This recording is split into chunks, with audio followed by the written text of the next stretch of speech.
ቅዱስ ጳውሎስ እንዳለው በዚህ ህይወት ብቻ ክርስቶስን ተስፋ ያደረግን ከሆነ እንዴት ምስኪኖች ነን እኮ ነው የሚለው። እናንተ ክርስቲያኖች እኛ ለምድር ብቻ ነን፣ በቃ ለዚህ ህይወት ብቻ ነን። እኛ ይሄን ብቻ ተስፋ አርጋችሁ እንባችሁ ከፈሰሰም ሰው ጥሎኛል፣ ዓለም እንዲህና እንዲህ አድርጎብኛል እያላችሁ አታላዝኑ አደራችሁ። ጌታ ሆይ አንተ ከኔ ፊትህን ለምን ትሰውራለህ እያላችሁ ብቻ አልቅሱ። እግዚአብሔር ፊቱን ከናንተ ካደረገ እመኑኝ ፍጻሜያችሁ ያምራል። እግዚአብሔር እንደማይሰራብን ለምን ታደርጉታላችሁ? እግዚአብሔር እንደዚህ ነው የሚሰራው። በተናቀው በመናም ዓለምን ያስደነቀው ንግግር አዋቂ በሆኑት በሶፊስቶች ይመስላችኋል? አይደለም። እግዚአብሔር ዓለምን ያስደነቀው ኮልታፎችና ንግግር በማያውቁ ሐዋርያት እኮ ነው። ለምንድን ነው ራስን የምትንቀው? ዛሬ ዛሬ ነው በቃ።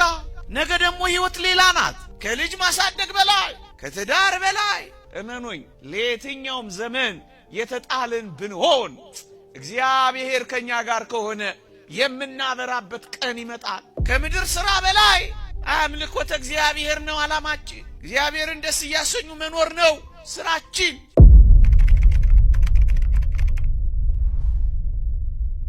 ወገኖቼ ጅማሬ ማለት ፍጻሜ ማለት አይደለም። ጅማሬያችን መልካም እንዳልሆነ ሊሰማን ይችላል። እሱ ግን ፍጻሜያችን ነው ማለት አይደለም። ጅማሬያችን በጣም ደስ የማያሰኝ ሊሆን ይችላል።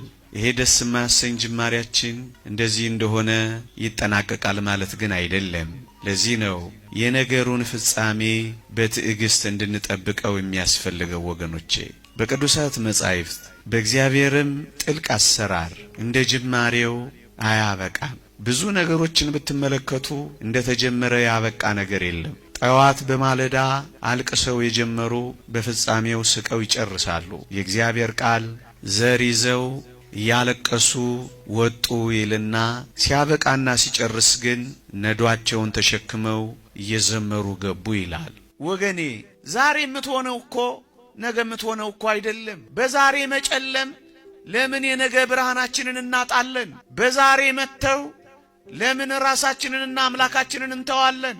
በዛሬ ባዶነት የነገ ሙሉነታችንን ለምን እናጠፋለን? ዛሬ እኮ የሆነው ዛሬ ብቻ ነው። ነገ እኮ ሌላ እድል ነው። ነገ እኮ ሌላ ቀን ነው። ሌላ እኮ ብርሃን አለ።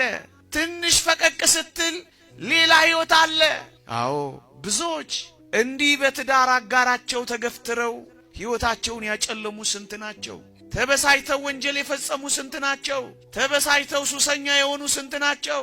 ነገር ያበቃ መስሏቸው ወንጀል የፈጸሙ ስንት ናቸው? ካቴና ያጠለቁ ስንት ናቸው?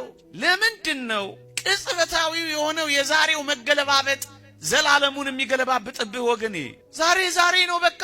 ነገ ደግሞ ሕይወት ሌላ ናት። ብዙ ሰው ወንጅሎ ይሆናል። ብዙ ሰው ፊትን አዙሮብህ ይሆናል። አለኝ ያልከው ክዶ ይሆናል። ግን ለምንድን ነው አልጠቅምም ብለህ አንተ ደግሞ ለራስህ የምትነግረው? ለምንድን ነው አንተ እንደማትጠቅም ማሰብ የጀመርከው? አንድ ሰው ነው እኮ በር ይዘጋብህ። ብዙዎች እኮ በር ሊከፍቱልህ ይችላሉ። አንድ ሥራ እኮ ነው አልሳካም ያለ። ላንተም ይሆን እኮ ብዙ ሥራ እኮ አለ። አንድ ጊዜ እኮ ነው የወደቅሽው። ለምንድን ነው ለዘላለም ለመውደቅ ራስሽን የምታዘጋጅው? ለምንድን ነው ከእንግዲህ ወዲህ አልጠቅምም የምትለው? ስንቶች በበቀል አልቀዋል። ስንቶች አላገባም ብለው ሸሽተዋል። ስንቶች አንዴ ሲጎዱ ሁሌ የሚጎዱ መስሏቸው ከዚያ ርቀውና ሸሽተዋል። ይሄ እኮ ነው ተመልከቱ። የነገሩ ጅማሬ የሁሉም ነገር ማብቂያና መፈጸሚያ እንዳይመስላችሁ። የነገሩ ፍጻሜ ሌላ ሊሆን ይችላል። ወገኖች ወጣቶች ዛሬ እንደማትጠቅሙ አደራችሁን እንዳትቆጥሩት። ዛሬ ያለው እንደዚህ አይደለም የሚያበቃው። እንደ ተወረወርኩ አልቀርም፣ እንደ ተዘጋብኝም አይቀርም፣ እንደ ተተውኩም አልቀርም፣ እንዳቀረቀርኩም አልቀርም፣ ዝቅ እንዳልኩም አልቀርም፣ ብቸኛ እንደሆንኩም አልቀርም። አምላኬ እግዚአብሔር አለልኝ። ወጣቶች በአንድ ቅጽበት በደረሰባችሁ ስብራት ለምንድን ነው ሁል ጊዜ ተሰብራችሁ የምትኖሩት? አንዴን የወደቃችሁት፣ አንዴን የተሳሳታችሁት፣ ሁል ጊዜ ግን መነሳት አለ። እግዚአብሔር ሆይ ብወድቅ እነሳለሁ፣ በጨለማም ብቀመጥ እግዚአብሔር ብርሃን ይሆንልኛል። ጠላቴ ሆይ ደስ አይበልህ፣ ወደ ብርሃን ያወጣኛል፣ ጽድቅንማ ያለው ነው የሚለው ክርስቲያን። ወጣቶች ዛሬ በሚሆነው ነገር ሥራ አጣችሁ ሊሆን ይችላል። ትምህርት አልሳካ ብሎ ተዘግቶ ሊሆን ይችላል። የምወዳቸውን እንዴት እጦራለሁ ብላችሁ ጭርምት ኩርምት ብላችሁ እያላዘናችሁ እያለቀሳችሁም ሊሆን ይችላል። እኔ ያልጠቀስኩት ብዙ ፈተና ሊኖራችሁ ይችላል። ይሄ ማለት ግን የነገ ህይወታችሁ ነው ማለት ግን አይደለም። ይሄ ማለት ግን ለዘላለም የተቆረጠላችሁ ህይወት ነው ማለት ግን አይደለም። በዚህ ቅጽበት ይልቅ ወደ እግዚአብሔር ጸጋ ይልቅ ወደ እግዚአብሔር ምስጢር ነው እንጂ መድረስ ያለባችሁ ልሙት በቃ ለምን ትላላችሁ? ገና በልጅነታችሁ በጀመረው ነገር የበስተርጅና ዘመናችሁንም ለምን ታበላሻላችሁ? የነገር ፍጻሜ ሌላ ሊሆን ይችላል። ደግሞም ይሆናል ከእግዚአብሔር ጋር ከሆነ ቢያንስ በሕይወታችሁ እግዚአብሔር ያደረገላችሁን ካሰባችሁ ነጋችሁ ብሩህ እንደሚሆን ታምናላችሁ። ምክንያቱም እግዚአብሔር ከኔ ጋር ነው ትላላችሁ። አብሮኝ ይወጣል፣ አብሮኝ ይገባል፣ እኔ ካንተ ጋር እሄዳለሁ አሳርፍህም አለሁ ብሎኛል ትላላችሁ። ምእመናን የሕይወታችሁ ቁጥር አንድ ዓላማ ምንድነው? ወገኖቼ የምድራችን ህልም ምንድነው? እዚህ የመኖራችን ዋና ዓላማ እኮ እግዚአብሔርን ደስ ማሰኘትና ማክበር እኮ ነው። ሌላ ምን ህልም አለ? ሌላ ምን ዓላማ አለ? ሌላ ምን ጉዞ አለ? ቅድሚያ የምትሰጡት ምንድነው? ወገኖቼ የሕይወታችሁ ቅድሚያውን የሚወስደው ልዑል እግዚአብሔር ነው። በልባችሁ የተከላችሁት መስቀሉ ነው። ከእግዚአብሔር ጋር መኖር ነው። ዓላማችሁ ምንድነው? ክርስቲያኖች የዚህ ዓለም የመኖራችን ዓላማ እኮ እግዚአብሔር ነው። ሌላ ምን ዓላማ አለን?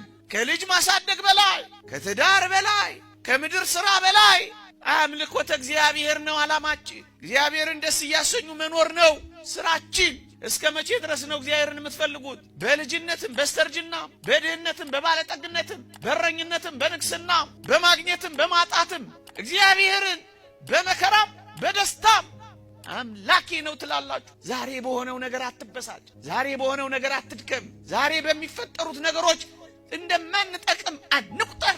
እግዚአብሔር ከኛ ጋር ከሆነ ብዙ ተአምራትን ለመስራት ጊዜ አለን። ዛሬ የሆነው ለዛሬ ብቻ ስጠው በቃ።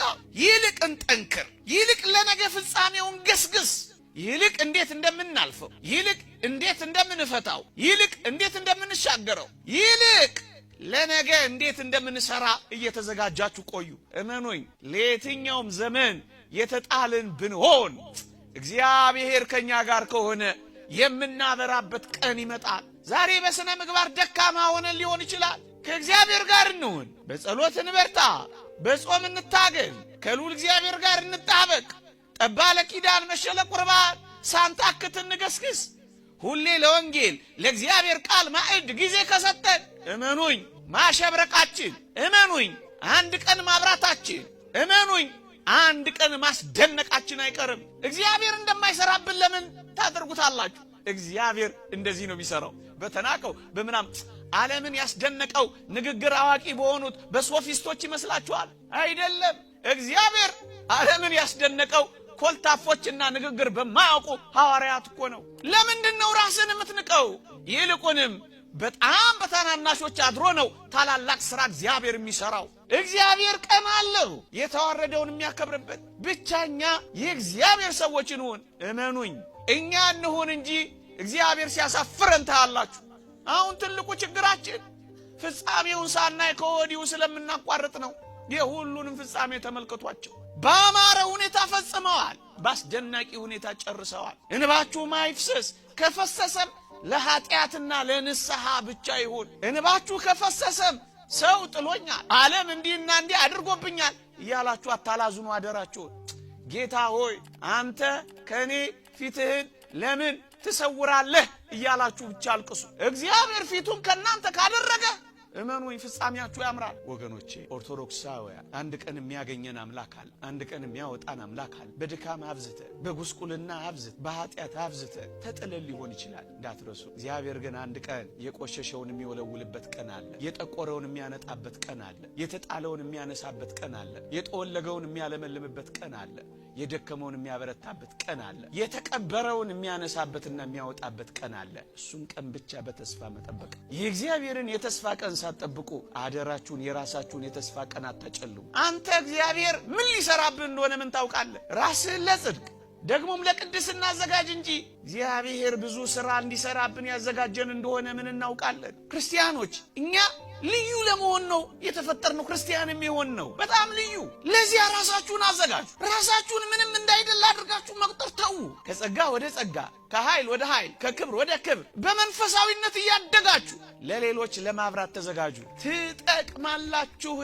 ዘር ስትዘራ መሬቱ ስትገባ ብርሃን የለ ውሃ የለ፣ ግንስ እንዴት ጠቃሚ ሆና ብዙዎችን እንደምታስጠልል ተመልከቱ። ነገ ብዙዎችን ታስጠልሉ እንደሆነ ምን ታውቃላችሁ? ነገ ብዙዎችን ታሳርፉ እንደሆነ ምን ታውቃላችሁ? ነገ የብዙዎች እናት፣ የቅዱሳን እናት፣ የጳጳሳት እናት መሆናችሁን ምን ታውቃላችሁ? በዚህ ምድር ላይ ወገኖቼ፣ እኔ አሁን ስለ ምድር ሕይወት አይደለም ማወራላችሁ። በምድር እንኳን ደስ የማያሰኝ ሕይወት ብታሳልፉ ግን እንዳትረሱ ክርስቲያኖች ስለሆናችሁ የአልዓዛር ቀን በሰማይ መምጣቱ አይቀርም። ለምንድን ነው በዚህች ምድር ብቻ ተስፋ የምትቆርጡት?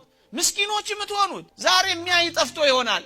እመነኝ፣ ከቅዱሳን ኅብረት ስትገባ፣ ከእግዚአብሔር እቅፍ ውስጥ ስትገባ በሰማይ ዓለም ሁሉ የሚፈልግ ትሆናለህ። ቅዱስ ጳውሎስ እንዳለው በዚህ ሕይወት ብቻ ክርስቶስን ተስፋ ያደረግን ከሆነ እንዴት ምስኪኖች ነን እኮ ነው የሚለው። እናንተ ክርስቲያኖች እኛ ለምድር ብቻ ነን፣ በቃ ለዚህ ሕይወት ብቻ ነን። እኛ ይሄን ብቻ ተስፋ አድርጋችሁ ከቆረጣችሁ፣ ተስፋችሁን ከቆረጣችሁ በዚህ ምድር የሰማዩን ምን ልታደርጉት ነው? ማብቂያችን ፍጻሜው ያለው በሰማይ። ክርስትና ይሄ ነው። ሌላ ስለ ምድር ምን እናወራላችኋለን? በሊዝ ቦታ እንሰጣችሁ እኛም የለን፣ እንዲያና እንዲያ ብለን የምንቆርጥላችሁ ቼክ የለንም፣ የምናስገባላችሁ ብር የለንም። ግን አደራችሁን ልባችሁ በዚህ ተስፋ ይሙላ። አንድ ቀን እጠቅማለሁ ብላችሁ ነገን ጠብቁ። ብርሃኑ ሲወጣ ምን እንደሚሆን አታውቁ እንዴ? ደመናው የሰሞኑ ደመና ሲገፍ ብርሃን እንደወጣ አላያችሁ? ደመናው መግፈፉ አይቀርም፣ እንደዚሁ አይቀጥልም። እግዚአብሔር የሚቀይርበት የራሱ የፍርድ ጊዜ አለው። አሁን በእኔና በእናንተ ልብ ውስጥ በየዋህነት ሊተከል የሚገባው የክርስቶስ ፍቅርና የሕማሙ መስቀል ግን በብዙ አዋራና በብዙ ቆሻሻ ተደፍኖ እንዳይሆን ግን ያስፈራል። እሰይ የተገኘውን መስቀል አክብረናል። ያልተገኘ መስቀል ግን በእያንዳንዳችን ልብ ውስጥ ተቀብሯል። አሁን እሱን መስቀል ትፈልጋላችሁ? አትፈልጉ። ያልተገኘ መስቀል ግን አለን። እሱም በልባችን ውስጥ ያለው መስቀል እንደተቀበረ ቀርቷል። ይሄ መስቀል ዝሙት ደፍኖት ይሆናል፣ ሐሜት ጥሎት ይሆናል፣ ዘረኝነት ቀብሮት ይሆናል። ምን ያልቀበረው ቆሻሻ አለ? ወዳጆቼ በልባችን ውስጥ የሚተከለውን መስቀል ከቆሻሻው ራገፍ ራገፍ ራገፍ ማድረግ እስኪንጀምር በዚህ ዓመት አውጡት። የክርስቶስን ፍቅር በሕይወታችሁ ግለጡት። እናንተ እንደ መስታወት እግዚአብሔርን እያብለጨለጫችሁ የምታታዩ መስቀሎች ሁኑ። እስኪ ራሳችሁ መልእክቱን ጭምር በሞቴ በአንገታችሁ እንዳንጠለጠላችሁት በልባችሁ አንጠልጥላችሁ ትኖራላችሁ። ተገኘ እያልን መጥፋት ምንድን ነው? አንዳንዴ ሴሬሞኒ ብቻ ነው የሚሆነው። ተገኘ እያልን እየዘመርን እኛ መጥፋት እንዴት ያሳዝናል! ደመራ እየለኮስን እኛ መቃጠል በኃጢአት እንዴት ያሳፍራል! ኦ መስቀሉ እያልን እየዘመር እኛ እያቆምን እኛ መውደቅ፣ እየደመርን እኛ መበተን እንዴት ግርምብጥ ነው! እንዴት ግራም ይገባ ነው! ይሄ እኮ ነው የሚያሳዝነው። በዓላችን በዓል ሆኖ እንዴት አድርጎ መሳከሪያችን ይሆናል? አያችሁ፣ መስቀል ስር እንጠፋለን፣ መስቀል ስር እንቃጠላለን፣ ደመራው ስር እንነዳለን፣ ተገኘ እያልን እንጠፋለን። ይሄ ነው አሁን አሳፋሪና አስጨናቂ የሆነው። ኦርቶዶክሳውያን እንጨክን። መስቀሉ ተገኘ እንዳል አሁን እኛ እግዚአብሔር ይፈልገናል። በንስሐ እንገኝ፣ ወደ ሕይወት እንምጣ። የነገር ፍጻሜ ከመጀመሪያው ይሻላል። አሜን። ቤዛዊተ ዓለም ሰአሊተ ምሕረት መዝገበ ብርሃን የበላይ ሰብ እመቤት አቁራሪተ መዓት ወለተ ዳዊት ዕፀ ሕይወት ምልዕተ ክብር ጽላተ ኪዳን የደስታ ጌታ ሆይ አንተ እኔ የማላውቀውን ጎዶሎዬን የምትሞላ ስለሆንክ ከእኔ ከማውቀው ሽንቁሬ አንተ ጠብቀኝ። እኔ ከማላውቀው ጎዶሎዬ እግዚአብሔር የሚያውቀው ጎዶሎዬ ይበዛል። እኔ ከማውቀው ስንጥቃቴ እግዚአብሔር የሚያውቀው ገደል ይበዛል። እናም እጠብቅሃለሁ እንበለው፣ እናም እጠብቅሃለሁ እንበለው። መቼ እንደሚጠቅም የሚያውቀው እግዚአብሔር ነው።